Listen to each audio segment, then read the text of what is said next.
The road up to the Wolf's Tooth station is 19 miles of switchback that most people would call a driveway from hell.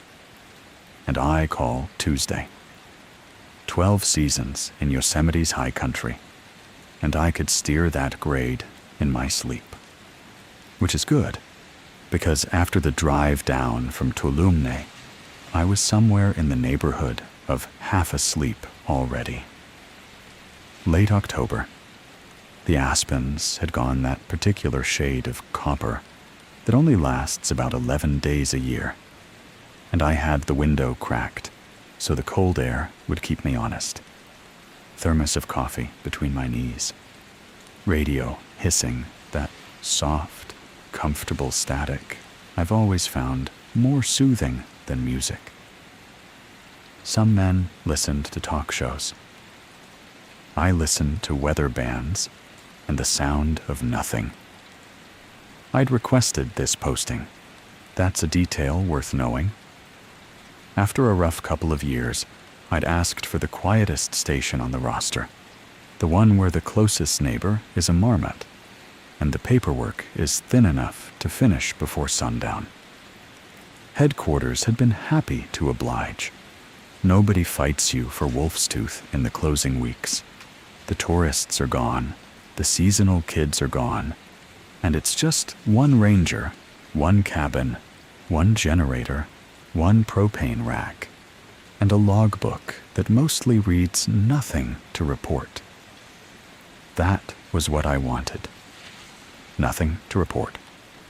I came around the last bend at about 4:40 in the afternoon, and there was the station, Lohanbao and brown and solid against the pines.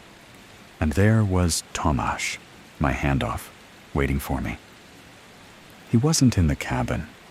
He wasn't in his truck. He was standing about 10 feet from the porch in a canvas coat with the collar up, hands empty at his sides, facing the tree line instead of the road. He didn't turn around when I pulled in. I killed the engine and sat with my hands on the wheel for a second longer than I needed to. It's a small thing, but rangers know rangers.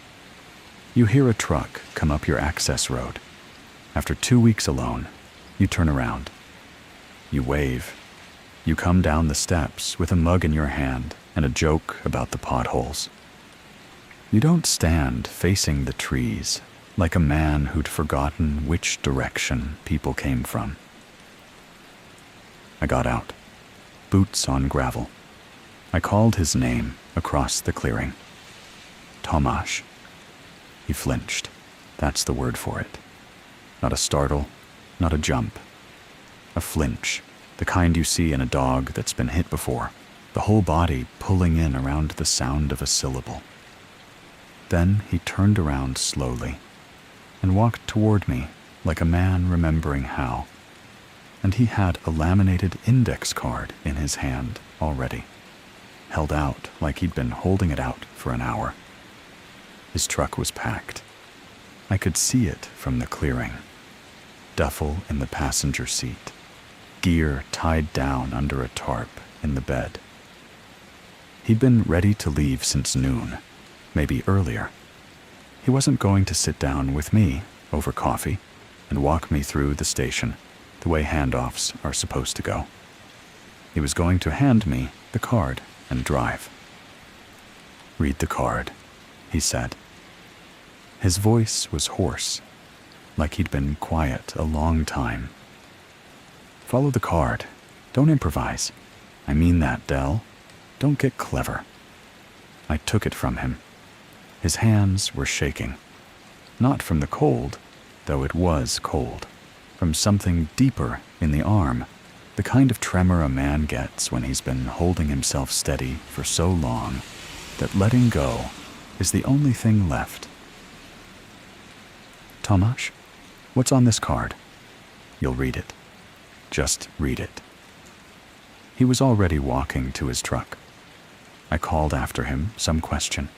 I don't remember what. And he stopped with his hand on the door and looked back at me for the first time. Actually looked at me. And he said, The only thing he said, clearly the whole handoff. When you hear it, it'll be someone you'd never say no to. That's the whole trick of it.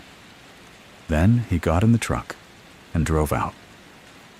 I stood in the clearing and watched the taillights disappear around the first switchback. And then it was just me and the pines and a laminated card that felt heavier than it had any right to. I went inside. That's what you do.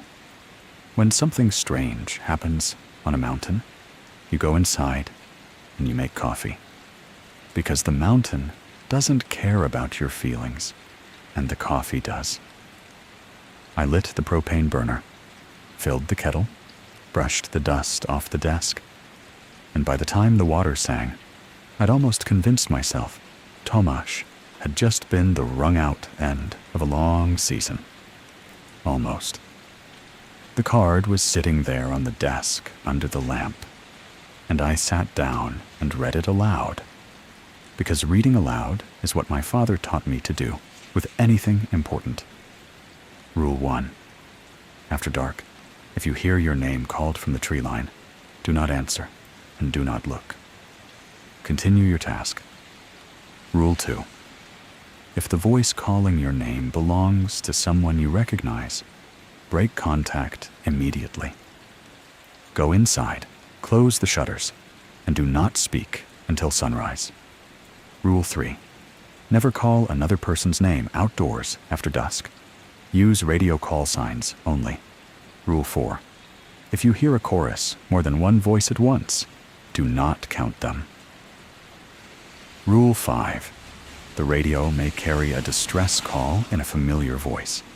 Verify with dispatch by code before responding. There is no one out there this late in the season. Rule 6. If you ever hear your own voice, it is already too late to run. Sit down, stay calm, and give it a name. The card was old, laminated over an older lamination, the corners rounded off by years of thumbing. The handwriting shifted between rules, different pens, different hands. Rule 2 was in a careful, teacherly script. Rule 4 was blockier, angrier, like someone had bitten down on the pen. Rule 6 was the newest ink, and the letters had that slight tremor you see in someone writing a thing they don't want to write. I sat with the coffee cooling in my hand, and I did what any professional does with a weird piece of paper. I filed it.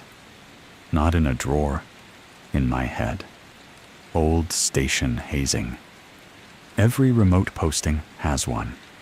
On the Merced side, they used to tell rookies about a bear that could open latches. On the Tioga stretch, it was a woman in a wedding dress on the shoulder of the road. Every station gets a folklore, and every folklore gets a piece of paper. Rule 6 was the one that stuck a little. It didn't sound like folklore. It sounded like advice. If you ever hear your own voice, it is already too late to run. Sit down, stay calm, and give it a name. Give it a name. Give what a name. I laughed a little into my coffee, the way you laugh at something to make it smaller. I told myself I hoped I'd never have to understand that one. And looking back, I want to be honest here. That was the closest I ever came to hearing the card the way Tomasz meant it. That laugh, that small, dismissive laugh in a warm cabin at 5 in the afternoon. Everything that came after started because I laughed instead of listening. I finished my coffee, tucked the card under the desk lamp so I'd see it whenever I sat down, and got up to walk the perimeter. The sun was already dropping behind the west ridge when I stepped out. That last golden half hour, the one photographers drive 4 hours for. I walked the fence line, checked the generator housing, counted the propane tanks, 6 full, 1 on tap, exactly what the log said. I logged the weather. 39 degrees, wind light out of the northwest, humidity low. I secured the equipment shed and rattled the padlock twice, because that's how my first supervisor taught me to do it. And old habits are the best kind. By the time I got back to the porch, I was in that quiet, satisfied place a ranger gets to at the end of a good round. Nothing wrong, nothing missing. 12 seasons of muscle memory, and everything in its correct box. I remember standing at the top of the porch steps and looking out across the meadow and thinking, in the plainest words, this is why I came back to the field. The last light died. Not dimmed. Died. The way it does in high country, all at once, like someone lowering a lid. And from the tree line, a voice said my name. Del. Not a shout. Not a call. The soft, level cadence of a person in the next room. Saying your name because they've just remembered something they wanted to tell you. A voice I had not heard in 2 years. A voice I had listened to on 3 saved voicemails until the phone that held them died. And then I had not heard it since. I froze on the top step with my hand still on the railing. I want to tell you, I remembered Rule 2 right then. I want to tell you that all my training and Tomash's shaking hands and the careful teacherly handwriting on that laminated card added up in my head in the correct order, and I turned around and went inside like a competent man. I didn't. I stood on that top step for a full minute, wanting it to be real, more than I have ever wanted anything. And if you have ever lost someone, you don't need me to explain that minute to you. And if you haven't, I couldn't explain it if I tried. Her name was Renata. She died 2 years and 1 month before I took the wolf's tooth posting. And the phrase, rough couple of years, is the shortest lie I know how to tell about it. 2 years of the house being the wrong shape. 2 years of setting one plate down and staring at the second cabinet. 2 years of hearing her voice in the shower and knowing it was the pipes. This was not the pipes. I didn't answer. I want that on the record. I didn't answer, but I also didn't move. And the card was very clear that not moving was already too much. I stood there, and I did what a trained mind does under stress. I catalogued explanations, whined through the branches at the right pitch. An owl some owls will imitate, auditory hallucination born of exhaustion and altitude and grief, all of which I had in significant supply. I ran through the list. I made it about halfway. Then the voice said my name again. Softer this time, warmer, and it added the word nesting. Nesting. That was what she called me when I was quiet. When I got in one of my quiet moods and sat by a window not doing anything, she would come up behind me and touch the back of my neck and say, "You're nesting again." I don't know where the word came from. It was hers. Only hers. It was not on any social media, not in any letter I ever wrote, not in any conversation I have ever had with a living person, because it was the kind of small, private thing that belongs to 2 people and dies when one of them does. You're nesting again. The tree line said that, and every rational explanation I had lined up on the shelf inside my head fell over at once. I backed off the top step. I remember that clearly, because I did it without turning around. I backed up, like the voice was a bear I shouldn't show my spine to. I got the door open behind me, and I got 1 foot inside, and then I stopped. Because a man does not simply walk into a warm cabin and shut the door on his wife's voice. He doesn't, whatever the card says. So I stood in the doorway, half in, half out, one hand on the frame, one foot on the porch. And the voice kept talking. It didn't beg. That's what I want you to understand. It didn't say, "Come here," or "Find me," or any of the things a lure is supposed to say. It reminisced. It talked about the kitchen in our old rental on Fremont Street, the one with the yellow linoleum. And it talked about a specific rainy Sunday morning when she'd burned the toast, and I'd eaten it anyway because she was laughing too hard to make more. It got the color of the linoleum right. It got the burnt smell right. It got the laugh right. And somewhere around the laugh, I noticed something that made the inside of my chest go cold in a way the mountain air couldn't touch. Every single thing the voice said was something I had been thinking about. The linoleum, I'd been thinking about that on the drive up, in a soft, unfocused way. The way you think about anything when the road is long. The toast, the rain, the laugh. All of it had been drifting through the back of my mind on the switchbacks, and now it was coming back to me in her voice, in the order I had thought of it. I tested it. I want you to know that I tested it, because a professional tests. I stood in the doorway, and I made myself think about a specific, obscure thing. Not the kitchen, not the linoleum.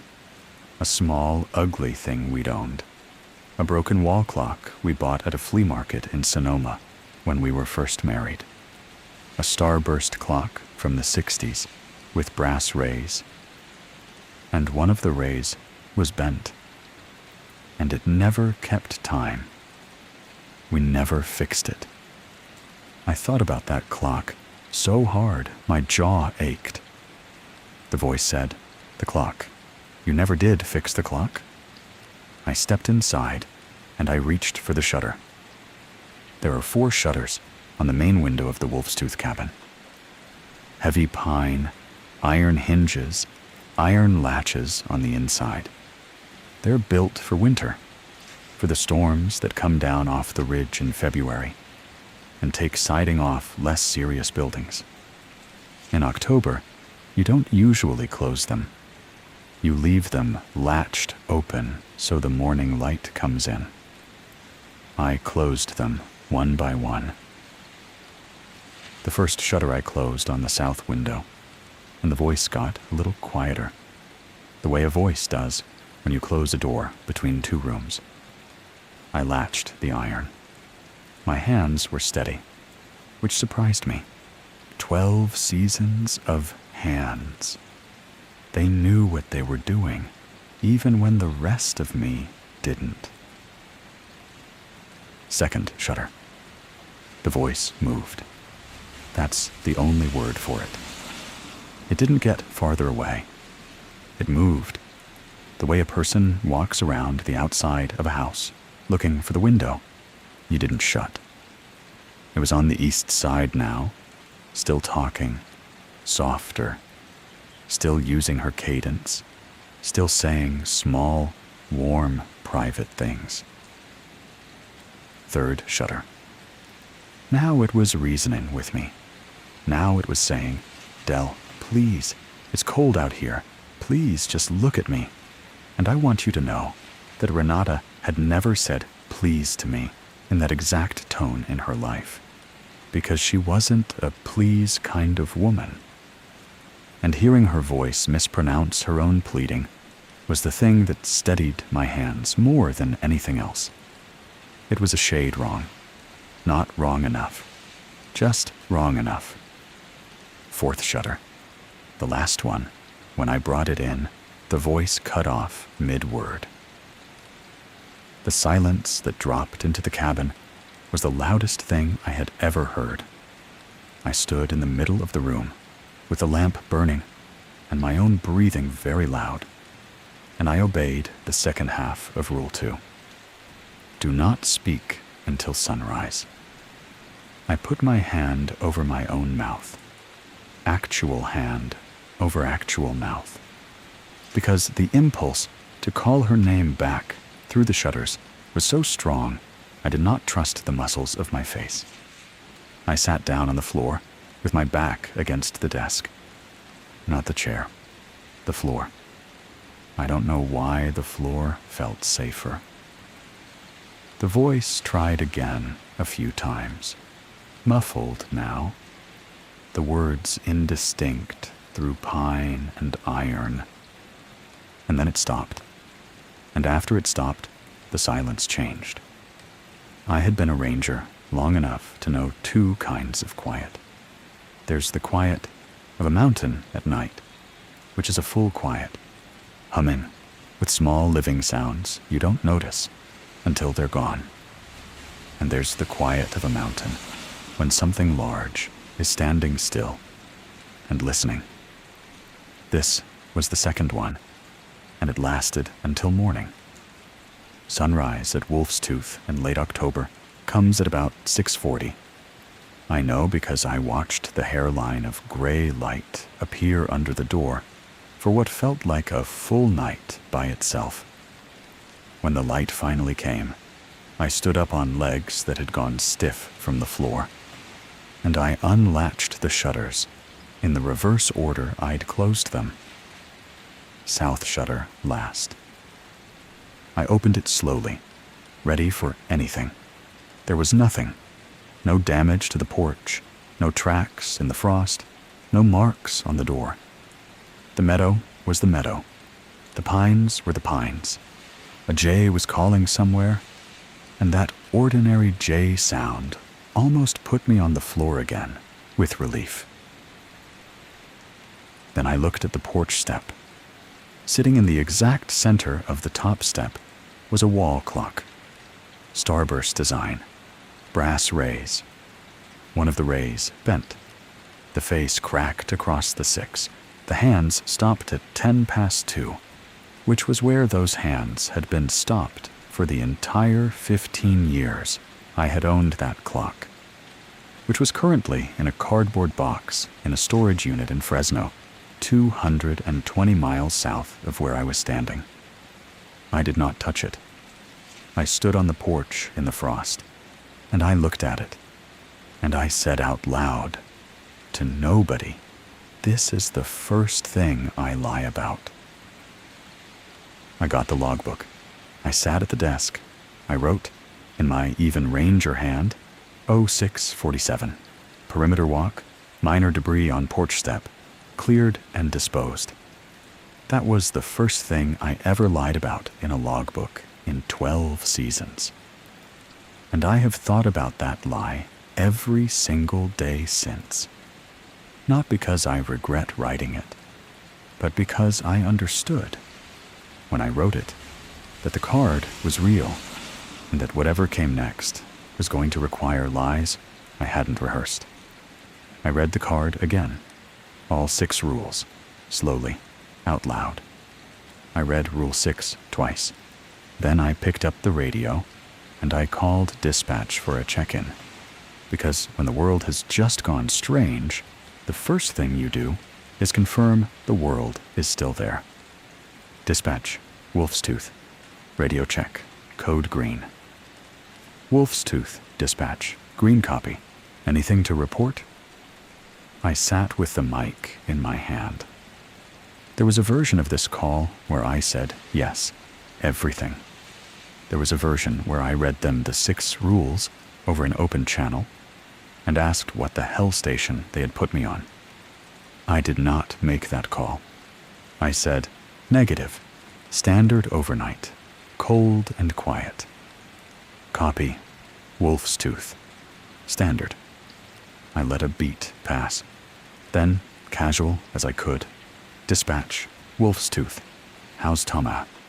He looked run down on the handoff. The pause on the other end was long enough that I looked at the radio to make sure the light was still green. Tomasz is fine, dispatch said. He's on leave. He requested it. Copy that. Say, dispatch, out of curiosity, what's the turnover history on this station? I'm looking at the log, and I don't recognize half these names. Another pause. Shorter, but there. Wolf's Tooth. We don't get into personnel history on open channel. Any operational concerns? Log them, and we'll route them. No operational concerns, just making conversation. Copy, Wolf's Tooth. Anything else? There was something in the woman's voice on the other end. Not fear, not exactly. A carefulness. The tone you use with someone whose situation you understand better than they do, and whose questions you have been trained not to answer. Negative dispatch. Wolf's Tooth clear. I set the mic down. I spent the day working. That was the only defense I had, and I knew it, the armor of routine. I split kindling. I checked the water lines. I walked the south fence and retensioned 2 wires. Around noon, I saw a hiker at the far edge of the meadow, a man in a red jacket standing on the ridge trail. And I opened my mouth to call to him and stopped myself with my teeth actually clicking shut. Rule 3. Never call a name outdoors after dusk, but I found I didn't want to call any voice into that tree line, dusk or not. I waved instead. The figure didn't wave back. When I walked the ridge trail an hour later, there were no prints in the frost. I did not log the hiker. I was learning already what to log and what to keep. I ate an early dinner. Canned stew, dry bread, coffee I didn't finish. I had the shutters ready, latches oiled, lamp filled. I told myself I was going to do this correctly. The second night, the voice came earlier. It came before the light was fully gone, while there was still a bruise of blue in the western sky, and it did not come alone. The first voice was Renata again, from the northwest tree line, saying my name in that same low, warm cadence. I had my hand on the shutter latch already. I was not going to make yesterday's mistake. I was going to close and lock and sit in the dark, like the card said. Then a second voice spoke, from the southwest. It was my father. He had been dead 11 years, he said. Son. Just that. In the tired, patient way he used to say it at the end of a long phone call, when he was about to tell me something he thought I needed to hear. I stopped with my hand on the latch. A third voice, from the north. A boy's voice, high and easy. Casey Doyle. Casey had been my best friend when I was 9 years old, and he had gone through the ice on Miller's Pond that January, and I had not thought his name in probably 25 years, and I had certainly not thought about the specific way he laughed. But there was his laugh, coming out of the pines at Wolf's Tooth in the last light of October. Rule 4. If you hear a chorus, do not count them. I counted them. I did it without meaning to. My mind did it. 1, 2, 3, and I swear to you, on the third count, Casey's voice got closer, not louder closer. The pine he was behind moved from the far edge of the meadow to something inside the meadow. And I understood in that moment, with a clarity that made my knees go loose, that counting was a form of answering, that every number I put on those voices was a hand reached out through the shutter, that the card had been very specific for a reason. I stopped at 4. There was a fourth voice starting, a woman I didn't quite place yet, and I stopped at 4, and I closed my mouth, and I started humming. Any tune. a jingle from a radio commercial. Something with no name and no love in it. I hummed, and I got the shutters closed, and I latched them, and I sat in the middle of the floor, humming a hardware store jingle at the top of my lungs, with tears running down my face, for reasons I could not tell you. Somewhere in the middle of the third verse of that stupid song, the radio on the desk crackled to life on its own. I stopped humming. The radio was on the desk. I had not touched it since the morning check-in. It should have been quiet. Dispatch didn't broadcast to solo stations after dusk unless there was an emergency. And even then, it would have opened with a hail, not a live channel. The channel was open, wide open, and through it came a voice. Del, come in, please. I went off the road, down at the second switchback. Del, my leg, please, kid. Please, come in. Tomasz, his voice, right down to the way he said, kid, which he had said twice on the handoff, and which had struck me both times as an old man's word for a man who wasn't that much older than me. Every nerve in my body stood up. You have to understand the ranger reflex here. You go. When a colleague is down in the field, you go. There is no hesitation. There is no weighing. There is no but. You put on your boots, and you get in the truck, and you go. And you sort out the details on the way. That is the sacred part of the job. That is the part they don't have to teach you, because it is already the reason you took the job. I was on my feet before I remembered Rule 5. Verify with dispatch by code before responding. I picked up the mic. My hand, the hand that had been steady for the shutters, was shaking now, and I hated it for shaking. I keyed the mic, and I said, Unit calling Wolf's Tooth. Request verification code. Over. The voice on the other end kept begging. Del, please. It's Tomasz. It's me. I can see the ridge. I'm bleeding, kid. Come on. Unit calling. I need your verification code. Over. A pause. The voice came back. It said the same phrase. Again. It's me, kid. Please. And the words were desperate, but the cadence was slightly, subtly off. Rehearsed, like a man reading his lines a second time from a page. Unit. Verification code. Over. Silence. Then it tried once more, and this time the tone of the voice was correct, but the breathing between the words was wrong, mechanical, evenly spaced, the breathing of something that had heard humans breathe, but not felt what it was for. I set the mic down. I did not respond further. The channel stayed open for a long time. The begging degraded slowly, the way a recording degrades. It stopped being words. It became a rasp. Then, just before it cut out, it made a sound that was almost a laugh, a dry, questioning sound, as if the thing on the other end was checking whether the trick had worked. Then the radio went dead. Not off. Dead. The green light stayed on, but there was nothing on any channel. No static, no hiss, nothing. Silence in a shape. I stayed on the floor of the cabin. The lamp burned. The shutters held. You learn the taste of a certain kind of silence when you sit in it long enough. High country silence usually has a texture.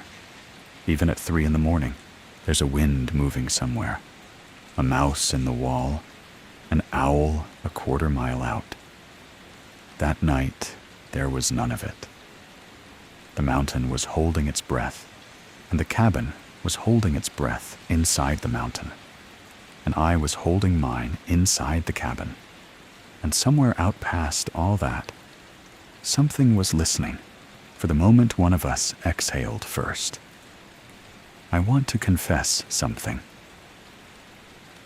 At some point, in the deepest part of that night, I put my boots on. I sat on the edge of the cot, and I laced them, both of them, tight, the way you lace boots when you're going to walk for a long time. I picked up the truck keys. I stood at the door. The trick was so good. That was what I kept thinking. The trick was so good. It had used the word kid. If Tomasz was really down at the second switchback, bleeding out in a wreck, and I sat in this cabin because a laminated card told me to, I would carry that for the rest of my life. And the rest of my life would be long enough to feel it. I stood at the door with my hand on the knob for a count I stopped keeping. Then I put the keys back on the nail, and I took the boots off, and I sat down on the floor again. And I understood, for the first time, why the turnover at Wolf's Tooth was what it was. I understood how many rangers had put on their boots and picked up their keys and gone. I understood that not all of them had been fooled. Some of them had known and gone anyway, because they were good men, and the trick was good, and love and duty are the two strongest ropes there are, and this thing knew how to braid them together. At dawn, I opened the shutters. The porch was empty. The radio was back on standard hiss. Dispatch acknowledged my morning check-in like nothing had happened. I spent the whole next day in the storage trunk in the back room. I was going to know what I was dealing with. I was going to know before the third night came. The storage trunk in the back room of Wolf's Tooth is a cedar chest about the size of a coffin, and I do not use that word lightly. It has been at that station since before the current cabin was built. The logs inside go back to 1954. Some of them handwritten in pencil on paper, thin as onion skin. Some of them in the standard green NPS binder from the 70s. Some of them in the current ring binder we use now. 6 decades of solo rangers writing nothing to report in slightly different handwriting. I read them all. Not all of every entry you can't in a day, but I skimmed for the pattern. And the pattern was there once I knew what to look for. The rangers who stayed the whole season and rotated out clean were the disciplined ones. Meticulous logs, same phrases, same timestamps. They lived on the card without ever mentioning the card. And the rangers who disappeared, and there were more than I would ever have guessed, spread across the decades, so no single supervisor would have caught the pattern. The ones who disappeared had a specific tell. Their handwriting in the last week got looser. The entries got shorter. And in the last entry before the vanishing, they almost always mentioned a name. Not a professional name. A first name, no context. Thought of Margaret today. Heard the Callahan boy on the wind. Grandpa would have liked this ridge. They named their dead in the log. And then they were gone. That was the first thing I found. The second thing was worse. Tucked into the back of several of the older binders were loose sheets, different rangers, different decades. And every one of these sheets was a list of first names. Just first names, no surnames, each one followed by a date. Margaret, 1961. Callahan, 1963. Thomas, 1967. Ilsa, 1971. Ray, 1974. Some sheets had 10 names, some had 40. The oldest sheet had 62 names on it, and the paper was so soft the ink had feathered. I sat on the floor of the back room, with these sheets fanned out around me, and I understood what I was looking at. These were not the missing rangers. These were the names used against the rangers. Every ranger who had heard a voice at the tree line had at some point written down whose voice it had been, because a ranger cannot help logging. It is what we are for. The entity had a catalog, generations deep. It knew somewhere the private, beloved name that would break each new person who came up this road. And someone's had been keeping track. I flipped through the loose sheets, looking for my own name. I did not find it. I did find, at the bottom of the sheet, dated 2019, a name and handwriting I recognized. Tomasz's handwriting. One word. Anya. I did not know who Anya was. Tomasz had never mentioned her. He hadn't needed to. At the bottom of the trunk, wrapped in an oilcloth like something someone hoped would last, I found a leather-bound journal that did not belong to the station. Someone had brought it here on purpose. The name inside the cover was Iris Calloway, and the dates ran from the summer of 1978 to the fall of 1981. I made a fresh pot of coffee. I sat at the desk. I read her for 4 straight hours. Iris had been the ranger at Wolf's Tooth for 3 consecutive seasons, which was unheard of then and is unheard of now. And she had done what no other ranger in that trunk had done. She had studied the thing in the tree line. She had made notes. She had drawn diagrams, soft pencil sketches of the ridge, the meadow, the sight lines from the cabin, arrows, and question marks where voices had come from on specific dates. Her theory came together on page 31, and when I read it, I set the coffee down and put both hands flat on the desk because I needed something solid. The thing at Wolf's Tooth, Iris wrote, was not a hunter. It was old, older than the station, older probably than any of the trails, and its nature was not predatory. It was a keeper. It was tied, she thought, to the people who had died in these mountains and been forgotten, the ones whose names were never spoken by anyone living, because everyone who had loved them was also gone. It had accumulated them. It carried them the way a shepherd carries the count of a flock, and it called with their voices, because their voices were what it had. It did not know, Iris wrote, that when a living person answered, the living person joined the flock. It thought it was calling people home. It was, in some sense, that broke your heart if you sat with it long enough, grieving. It was a lonely thing made of lonely things, and when it read a fresh loss in a new ranger, it reached for whatever voice in its collection most closely matched that shape of longing, and it offered it the way a child offers you a rock they've found. The rules on the card, Iris said, were not about defeating the entity. They were about not accepting the offer. Iris's journal got harder to read as it went. Her handwriting stayed neat. She was disciplined that way, but the entries got more personal, less scientific. In the last 20 pages, she stopped writing about the entity and started writing to it.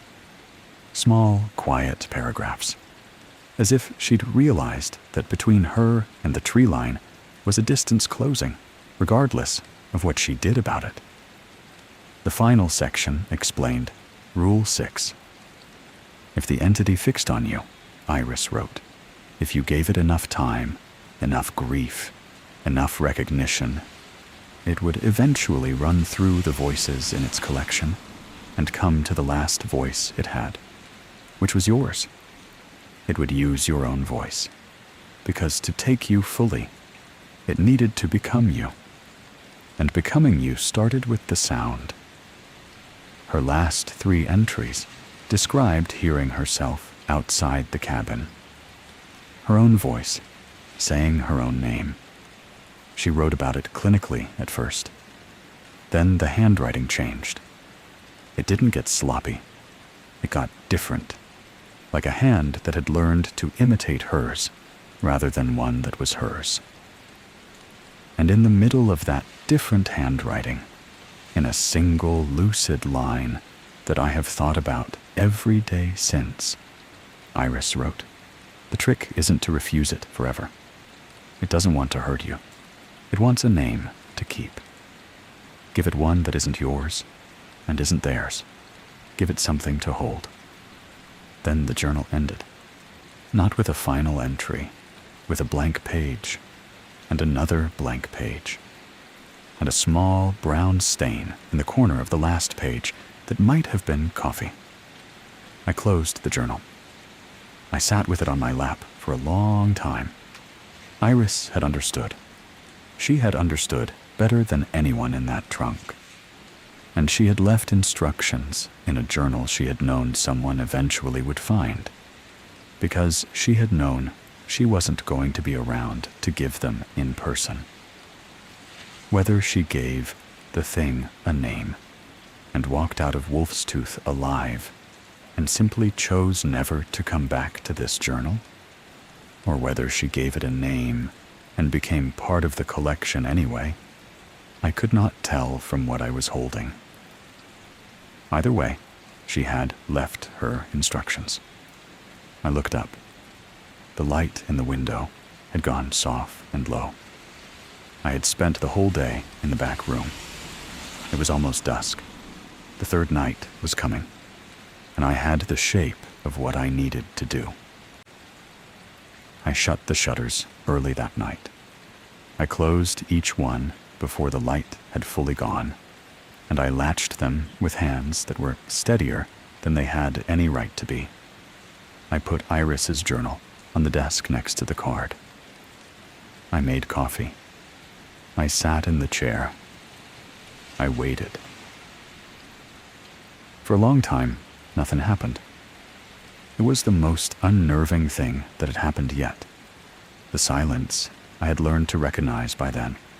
That listening silence that held breath quiet, it was there. But it was inside the cabin with me. It had come indoors. The lamp burned. My coffee cooled. And nothing at the tree line said anything at all, because whatever was going to speak that night was not planning to speak from the tree line. The voice, when it finally came from behind me. And this is the honest part, and the part I have never been able to make anyone fully understand. It came from inside my own head, through my own ears, in my own voice, in the exact tone and pitch and cadence I use when I am talking to myself, which is a private tone that no one has ever heard but me. It said, "Del," calmly, almost affectionately, the way I say my own name to myself in a mirror when I'm about to do something I don't want to do. "Come on, Del. Get up, Del." Rule 6. If you ever hear your own voice, it is already too late to run.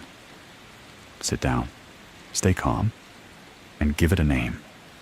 I was already sitting. That was one thing. My hands were on the arms of the chair, and my feet were flat on the floor, and my heart was doing something in my chest I did not have a word for. 2 years of grief I had never sat down with. 2 years of Renata-shaped silence at every dinner table. 2 years of not crying at appropriate moments and crying at inappropriate ones. All of it stood up at once inside me and pressed against the back of my ribs. The voice, my voice, spoke again. And this time it said, "You're nesting again." The cabin changed. I don't have a better word than that.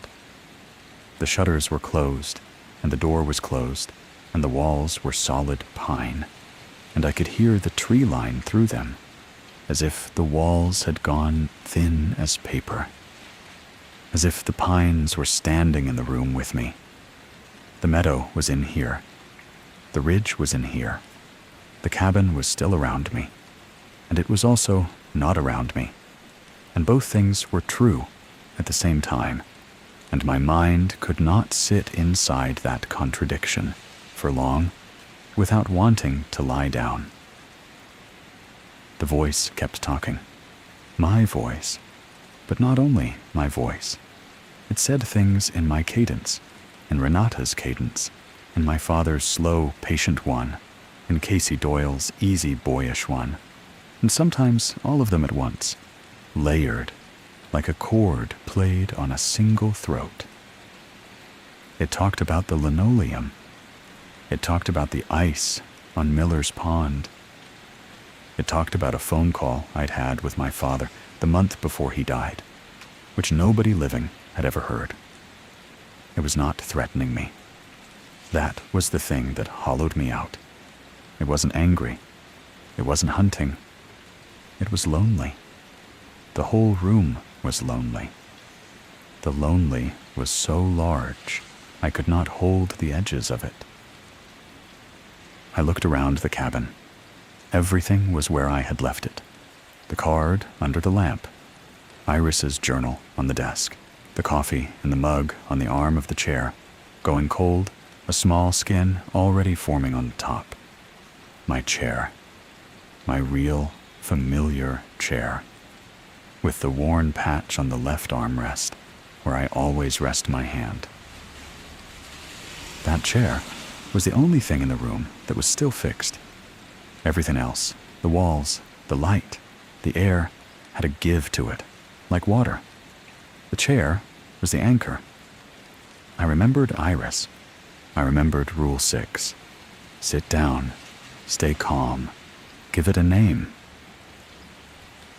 I was sitting.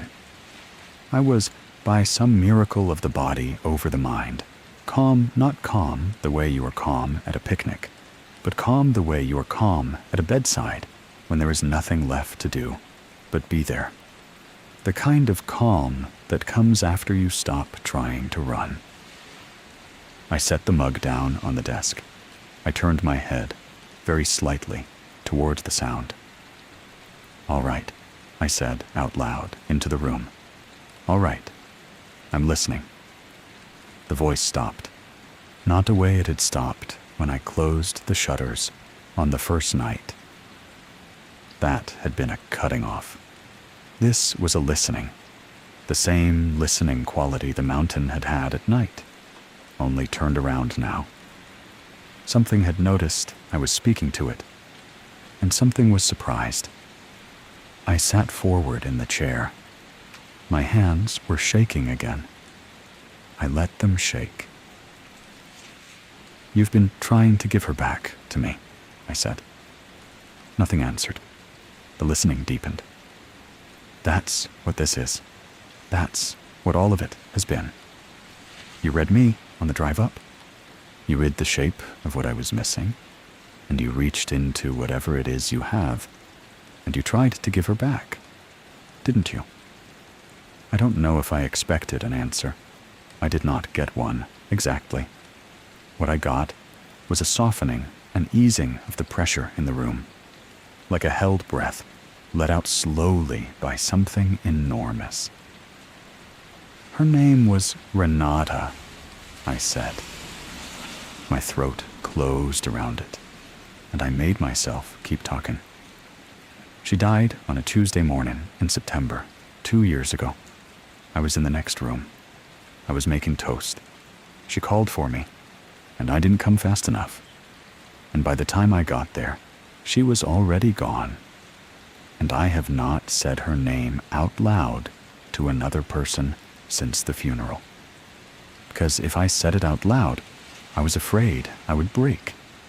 And I have needed not to break, because there wasn't anybody around to pick the pieces up. The lamp flickered. The pines in the room shifted, the way pines shift in a wind. She is gone, I said. I know she is gone. I have known it for 2 years, and I have not let myself know it. And you reached into that not knowing, and you thought I was calling. I wasn't calling. I was just carrying it. I was carrying her. And it turns out, if you carry someone long enough without setting them down, something out here in the dark hears it and thinks you want them back. I was crying by then. I hadn't cried at the funeral. I hadn't cried in the 2 years. I was crying in the chair in a cabin that was also a meadow, with something old and lonely listening. And it was the first honest cry I had had access to since the Tuesday morning. I don't want her back like this, I said. I want her back the way I can't have her. And you can't give me that. And answering you won't give me that either. It'll just add me to the list. Won't it? The room, in a way I cannot describe, agreed. Her name isn't yours to keep, I said gently. And mine isn't either. But Iris said you needed something to hold. I wiped my face on my sleeve. I sat with it a while. The lonely in the room waited. I thought about what to give it. I sat in that shifting cabin, and I thought a long time. Not Renata, not my father, not Casey Doyle, not a name from the sheets in the trunk. Those names had already been taken by grief, and I was not going to hand them over a second time. Not my own name. I thought about the clock, the brass starburst with the bent ray, sitting on my porch the morning after the first night. The clock that had been in a storage unit in Fresno and had also been on my porch. The clock had been our thing.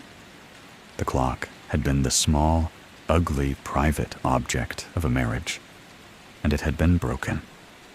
Its hands had stopped at 2:10, and it had never told the correct time, and we had kept it anyway, because we had loved it more for being broken.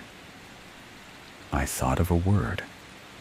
I don't want to write the word down here, because it was a gift, and gifts you give in private stay in private. But I will tell you, it was a word I made from the shape of that clock, from the idea of a thing that keeps time by not keeping it, that holds its hands still on purpose, that waits. I said the word out loud, once, slowly, the way you name a child.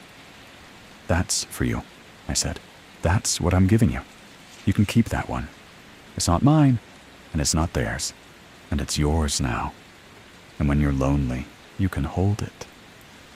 And when you hear me thinking of it, you'll know I meant it. The room let go. That is the only way I know to describe what happened.